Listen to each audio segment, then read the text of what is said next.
The first sound he learned to trust was too small to belong to a war.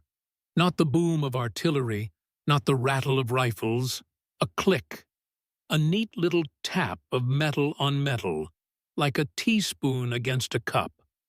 Private Arthur Hale cupped his headset to his ears in the sweating dark of a dugout and leaned into that click as if it were a hand buffered in a crowd.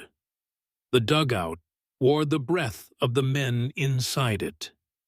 Damp wool, old tobacco, earth that remembered rain. A hurricane lamp shivered and made their shadows sway. The field telephone sat on a crate like a shrine. Copper wire, armored cable, coils of spare line of their parish tools. Above, the world kept clearing its throat with guns. Inside, the wire learned to speak. Dots and dashes came through thin as gnats, and twice as stubborn. Arthur's pencil moved without thinking. RPT grid. L5. Battery shift. Hold. Behind him, the signaller corporal whispered the message upward to the captain, who nodded, as if a sentence born in static could hold back a tide. Arthur had fixed bells in quiet kitchens before this. Bell pushes that stuck when fingers were flour-dusted. Cords that wore smooth under the slant of a housewife's hand. Circuits told the truth, or told you exactly why they wouldn't.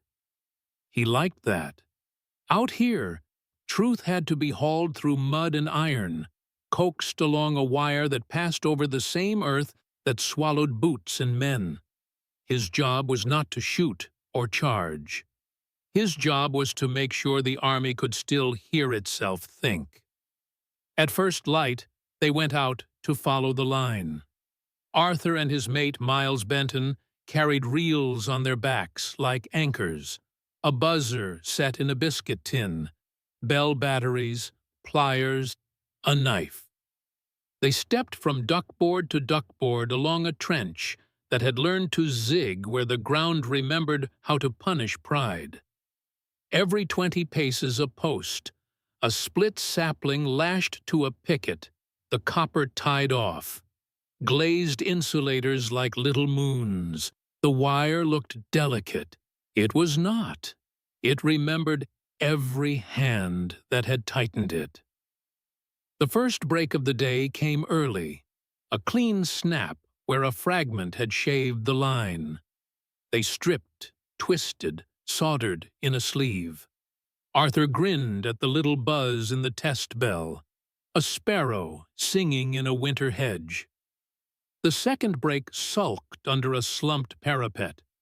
They dug it out, black mud to the elbows, teeth full of metal's taste. The third was not a break at all, but a silence, where sound should be. Somewhere current bled into earth. They went over. No man's land had its own weather. It breathed in gusts that smelled of iron and old wood. The mud here did not take your boots. It tried to learn your name. Flares rose and hung, painting the land in bone white. Wires sang when the wind had a mind to. A faint, feverish humming, like a teacup spinning on a table. Arthur belly-crawled the last 10 yards, found the wound with his fingers, insulation scuffed to pulp on a broken stake, and did the surgeon's work he had learned by habit. Trim, twist, bind, test. The bell chirped in his palm. The earth, briefly, agreed to be a patient. They slid back into the trench, shoulders stinging and hands shaking with the happy, wicked heat of being alive.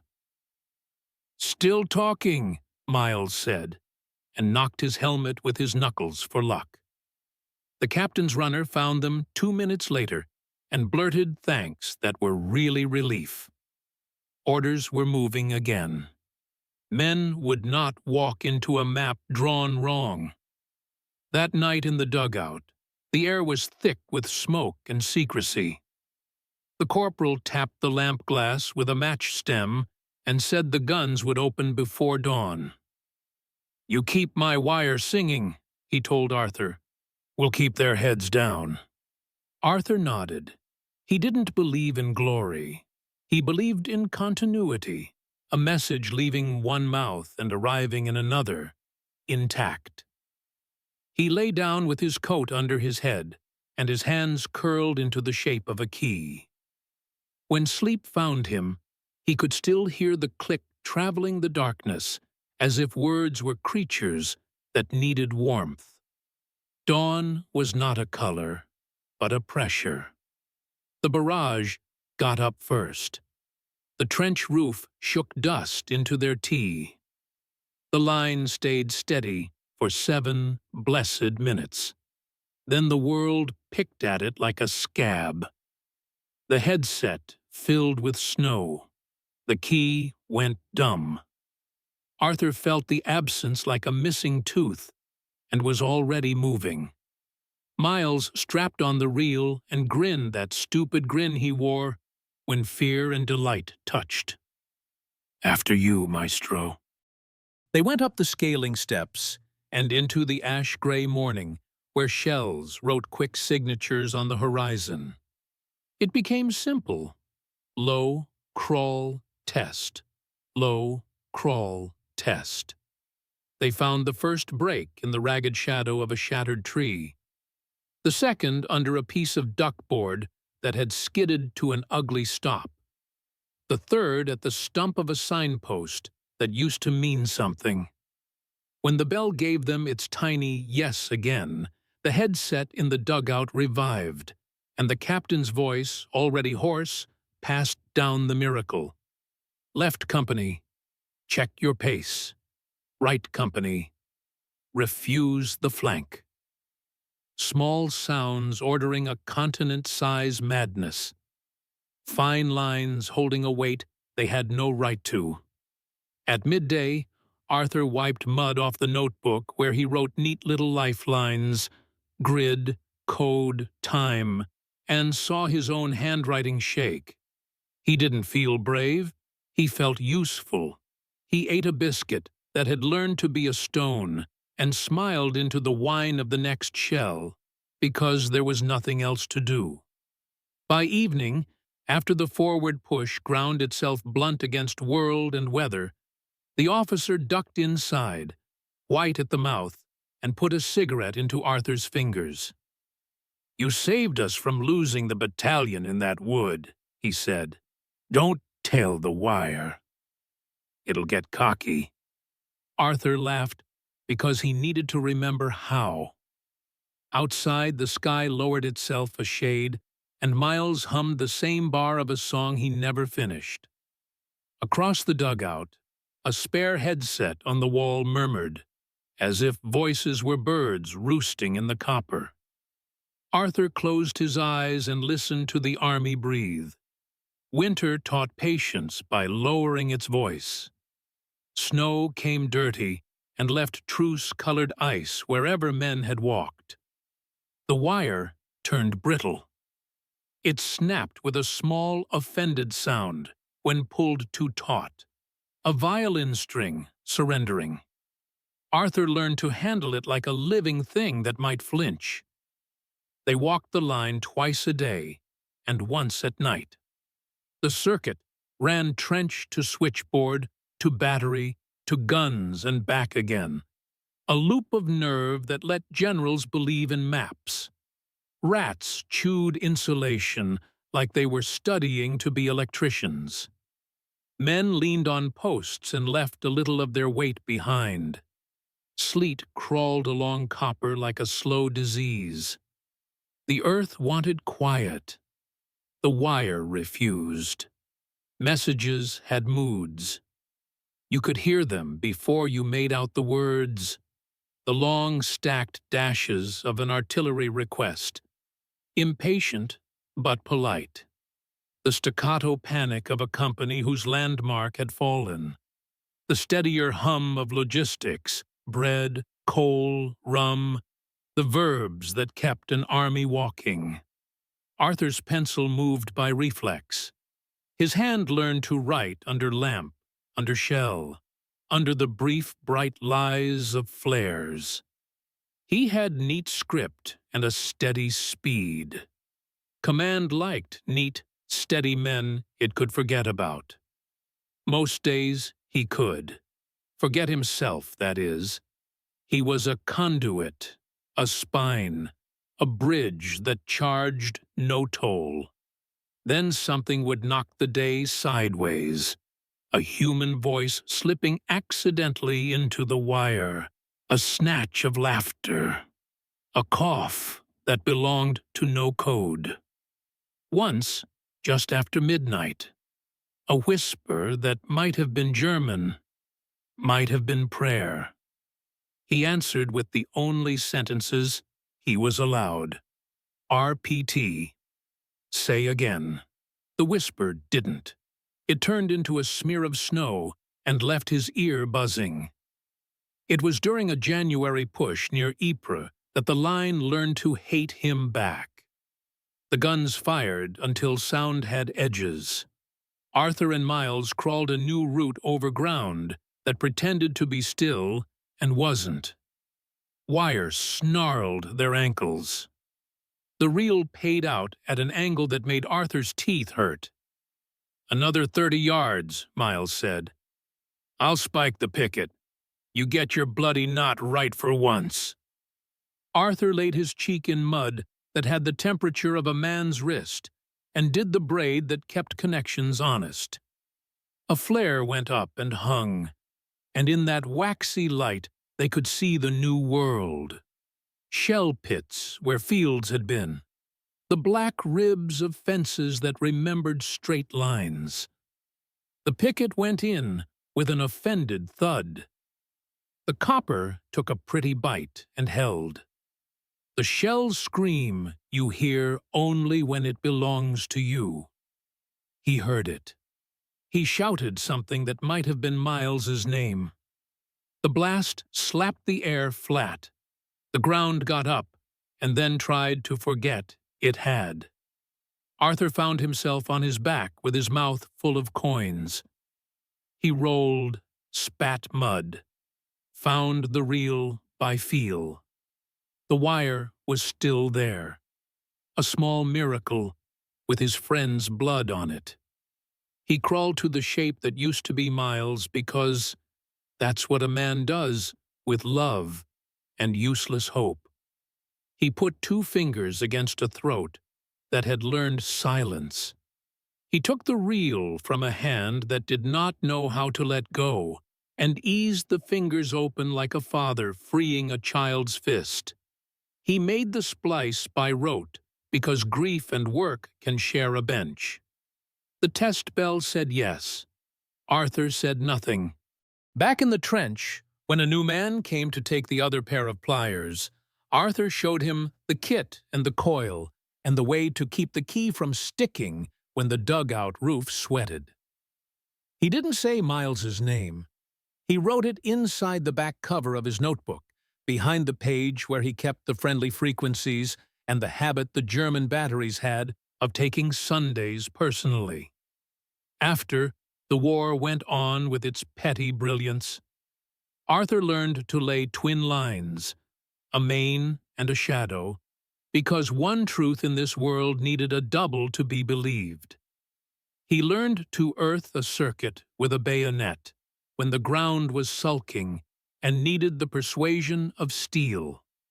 He learned the way ice makes copper sing a higher, thinner song. He learned to hate the weight of the reel only when he had to sleep with it for a pillow. Once, he found a brake strung like a satin ribbon over a dead man's shoulder, his uniform webbing making a neat little bridge where the wire crossed bone. "Sorry, mate," Arthur said, "because manners are a kind of religion here," and lifted the copper free. He wrote to his sister because she replied with news that had colors in it. You asked for the smell of home. The plum tree has given up the habit, but Mrs. Barton's cat has had 5 kittens and 2 are thieves. Father says the river has learned a higher song, and the mill will get ideas above its station. Arthur folded that letter into his paybook and took it out when the headset hissed too much. Words you could see, that was a tonic. Late in winter, the line went down hard. Not a clean snap, not a bruised spot, but a silence like a held breath. The corporal said it was the switchboard. The lieutenant said it was the enemy. The runner said it was the frost. The guns said nothing helpful. Arthur took the shadow line. 2 fresh cells, a rash prayer. He traced the copper through a night them that couldn't decide to snow. Twice he thought he heard singing, distant, thin, until he realized it was the wire itself, humming like a gnawed violin. At the second traverse, the ground dipped into a black lick of water. He lay on his belly and slid forward, hands first. The line had slipped its post and found a friend in the stream. He hooked it out, wiped mud with a handkerchief that had once been white, sleeved the wound, clamped his teeth on the torch to have both hands free. The glow made the wire look warm. When he twisted the last turn and the circuit woke, he laughed. It sounded like sobbing. He chose to call it laughter. He went back slower, deliberately memorizing the path by knee and knuckle, and the little pain his ribs made when he breathed wrong. The dugout had hot tea that tasted of heaven and gun oil. The corporal slapped his shoulder and miscounted the slaps because men do when they mean it. Arthur put his forehead on the telephone lid and let the wood steady him. Still talking. He said it to no one and to the whole army. By the end of 1917, the wire had grown a mind. It knew how to sulk, how to sing, how to carry secrets past men meant never to know them. The switchboard dugout sat 3 turns down a communication trench, timbered and sandbagged and smug. Banks of jacks and cords glowed like a small city at night. The boardman, a thin sergeant with a priest's hands, patched calls with a grace that made Arthur jealous. Lines in from brigade, from batteries with names like hymns, from casualty clearing, from a balloon whose voice always sounded wind-blown. The board glowed and hummed, and made little civil clicks like conversation partners agreeing. Arthur could tell who was on by their touch. Captain Webster of 2/Essex had a clipped impatience that spoke good schooling and worse sleep. Sister Malloy from the CCS rode her vowels like cavalry. She asked for what she needed without blinking. The artillery liaison at K Battery breathed like a man who smoked in his dreams. Static had flavors. Weather made one kind, soft and tireless. Distance made another, a faint burr that turned R into K if you weren't careful. And then there was the human kind. Nerves, grief, hunger.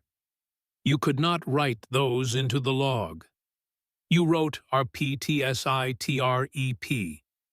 You did not write the man at the other end is swallowing his fear like glass. They started getting tapped more often.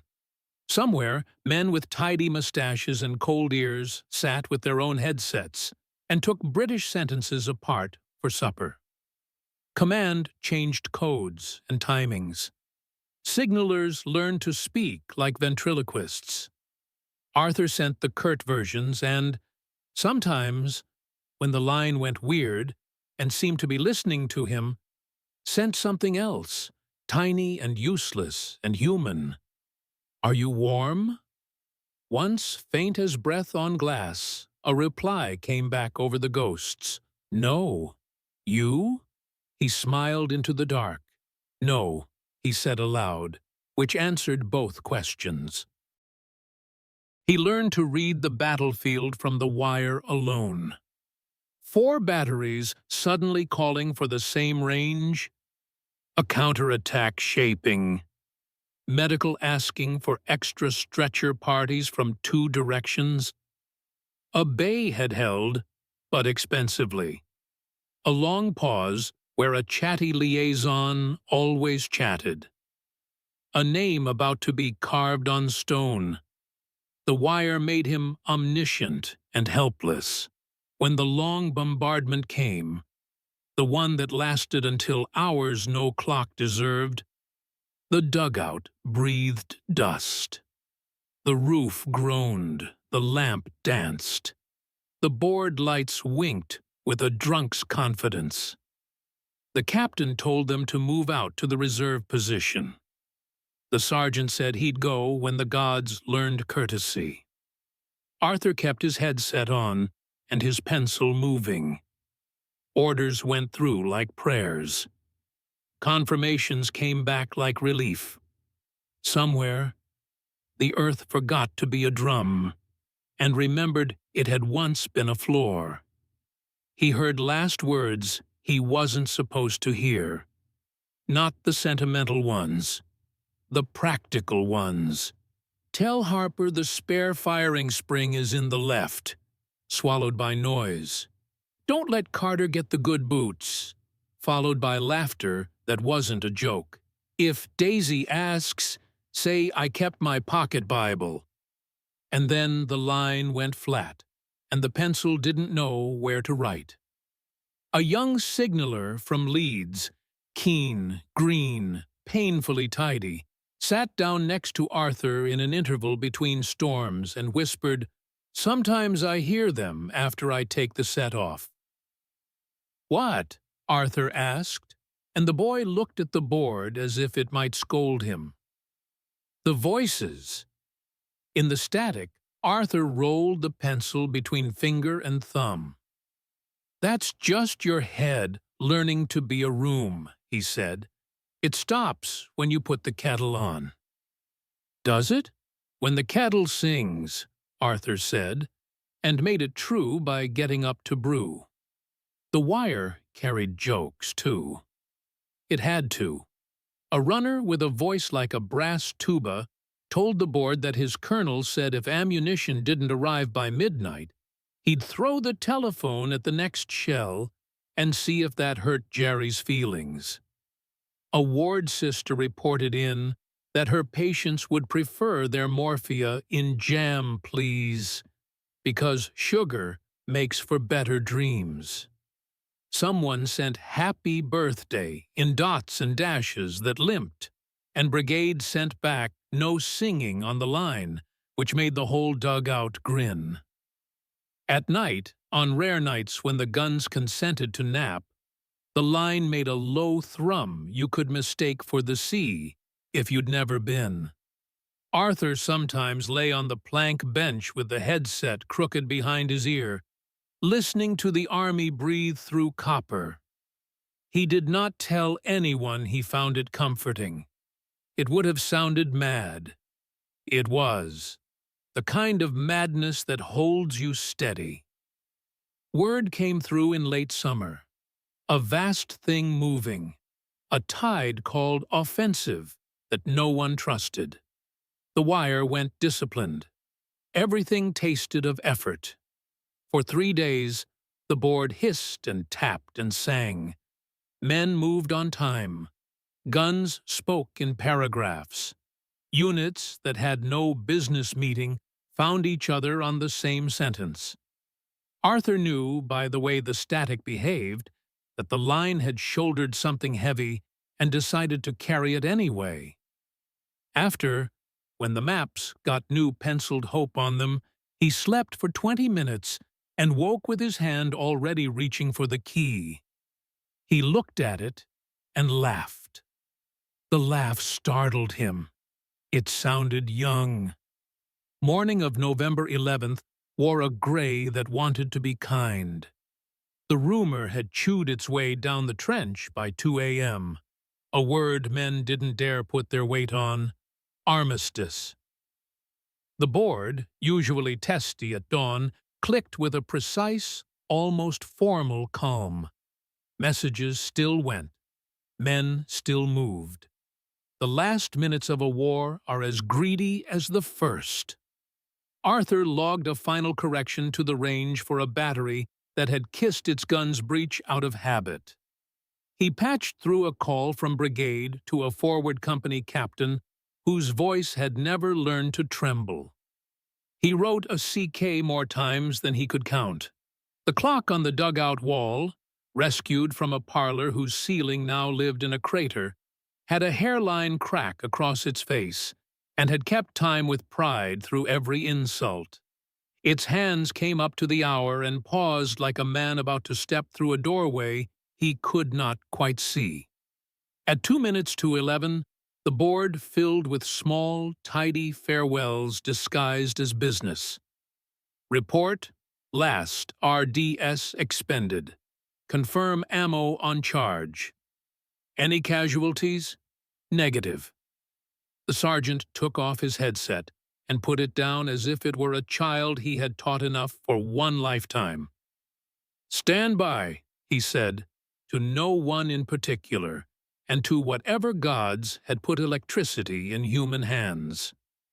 The guns, right on schedule, tried to have the last word. Thunder climbed the ladder of the air and planted itself, broad-shouldered and vain. Then, at the tick, as if a great hand had pinched the throat of the world, silence arrived. Not the kind after firing when your ears still ring and the air shakes like a wet dog. Not the sullen pause between shells. A true, clean, ripe silence that had weight and temperature and, impossibly, color. Men walked out of trenches and looked up as if the sky had finally remembered how to be sky. Someone laughed like a surprised child. Someone cried, as if punching the earth rhythmically with his breath. The line lay in the mud, copper and quiet, and Arthur, for the first time in years, took the headset off and heard nothing that wasn't born in his own chest. He went outside. The world had edges again. In a shell hole, a lark tried a bar of its old song, and then, encouraged by the way the air held it, tried another. On the parapet, a corporal stuck his cap on the tip of his bayonet and waved it at no enemy and every ghost. The sergeant came up beside Arthur and, without looking, nudged his shoulder. "Well then," he said, "we taught it how to stop." That evening, they coiled the spare line and stowed the boards under canvas. Men shook hands in ways they'd never bothered to learn. Too hard, too long, with gratitude they pretended was a joke. Arthur wrote the last entry in the log in the same neat hand he had used on the first. 1100 hours. Silence observed. Lines intact. No further traffic. He underlined nothing. A man does not underline God. He went home in a suit that had belonged to another man and fit him better than his old skin. The telephone company took him back like a relative who had been away to sea and returned with a new way of listening. He climbed poles that swayed under him like mild horses. He taught new boys how to keep their weight in their heels and their temper in their pocket. He fixed bells in kitchens where grease lived on every surface, and mothers tried to keep their voices light. When he made a circuit hum the first time, he still smiled, the smile he had learned in a dugout, the day the bell chimed in his palm. He married, a woman with hands that understood clocks and gardens, who could tell a storm by the way the back door stuck. Two children who thought wires were vines that grew on poles. On Sundays, when the exchange was quiet, he sometimes went in, sat at a board half the size of the one that had once been his city, and patched a call just to keep his fingers honest. The chords slid with the same small satisfaction. The jacks clicked with the old civility. On the lines, voices said, "Happy birthday," and "Yes, love. I'll bring eggs. And tell Dad I'm 5 feet now." And Arthur felt something inside him give way in a harmless, necessary way. A dam letting the river behave. On cold nights, when the house sighed and the clock on the mantel breathed its narrow seconds, he would lift the receiver and hold it against his ear for the comfort of the dial tone's low hymn. A sound that did not demand, did not beg, did not break. A sound like a hand on a shoulder that asks nothing but presence. In it, he could hear, quarter buried and faithful, the old sentence arguing its way through the dark. "We're still here." The line holds. He did not talk much about the war. He told the story of a rat that fancied itself a lineman. He told of a sister who ordered morphia as if ordering tea. He told of a boy with a voice like a tuba and a colonel who threatened to shell the telephone. He did not tell about Miles the way it had been. He kept the reel, the same battered reel with the little dent where a fragment had kissed it, on a shelf in the shed. And sometimes, when things in the world were untidy, he took it down and ran the old copper between thumb and forefinger, the way you do with a rosary you never learned the words to. Years later, his granddaughter, a child with the habit of listening first and speaking second, would find the reel and bring it into the kitchen. "What is it?" she'd ask, and Arthur would turn it in his hands until it glittered the way it had in one impossible flare-lit night, and say, "A piece of a voice," which was the true lie. He lived long enough to see wires multiply into a web so intricate no one person could imagine it, to hear voices fly without cords at all, to watch men carry telephones in their pockets like talismans, the old magic domesticated and fed. The world learned to be loud again. The click grew antique, but sometimes, when a storm rolled in across the fields and the set on the hall table crackled with barbed little whispers, Arthur would lift the receiver and tilt his head, and there it would be, faint, stubborn, a heartbeat made of metal and will, the sound that had started all of it, the first faithful language of a century that had almost lost its tongue. He would say into it softly, foolishly, "I hear you," and in that quiet, he always did.